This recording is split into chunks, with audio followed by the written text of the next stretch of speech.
Бројот на жртви на семејно насилство постојано се зголемува. Се поголем е бројот на жртви кои го пријавуваат насилството што им се случува во семејството и бараат помош.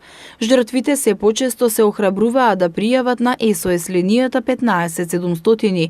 Од Шелтер Центарот за семејно насилство на Организацијата на жени на град Скопје информираат дека семејното насилство од секогаш било присутно, но се зголемува бројот на лицата кои собираат храброст да пријават дека биле жртва на член од семејството. Од повиците кои ги добиваат на СОС линијата, најчестите жртви понатаму се жените кои претрпеле насилство.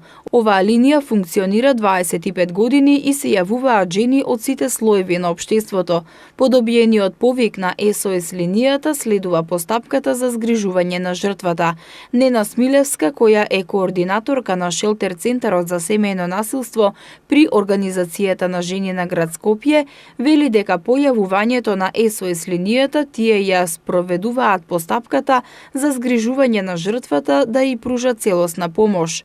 Сознатијата кои ги имаме од земјите на Европска унија иде тука од 3 до 4 жени се жртви на семејно насилство. Навистина е тој голем процент.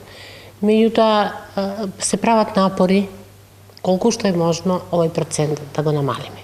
И од страна на државните институции, од страна на невладиниот сектор се прават големи напори за да можеме што подобро да ги ублажиме и ситуацијата кога жртвата ќе се најде во акутна фаза на семејно насилство. Најприродно некако да уз линијата постои шелтер.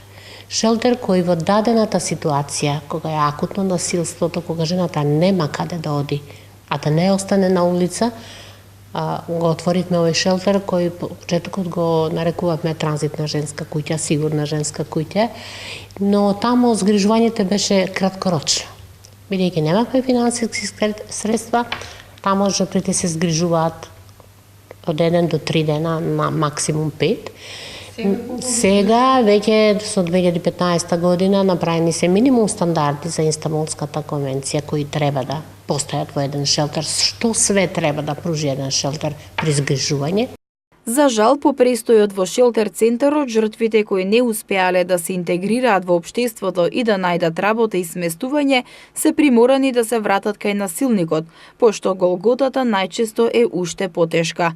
Смилевска додава дека покрај жените има и мал процент мажи кои пријавиле дека се жртви на насилство во домот. Да, сега веќе тоа го имаме у проценти, некаде до 5% од јавувањата, вкупен број на јавувања, 5% се мажи, кои се јавуваат и кажуваат дека едноставно трпат некој вид, меѓутоа го нема тука физичкото насилство, го има она, да кажам, психолошкото, психичкото насилство и она економското, каде жената е многу јака, каде она цврста, стабилна, има бизнис или добро платено работно место, она е таа која одлучува, он помалку или заработува или едноставно не може да ги држи конците под рака и тогаш се жали дека е заславувам од нејзе, дека она бара да повеќе биде дома, да ги обавува домашните работи, сите работи или дека го остава без пари, или дека не е перен, или сите тие работи кои секако може да се решат, меѓутоа точно е дека има истото тоа што ќе го добие жената, го добиваат и мажите, каде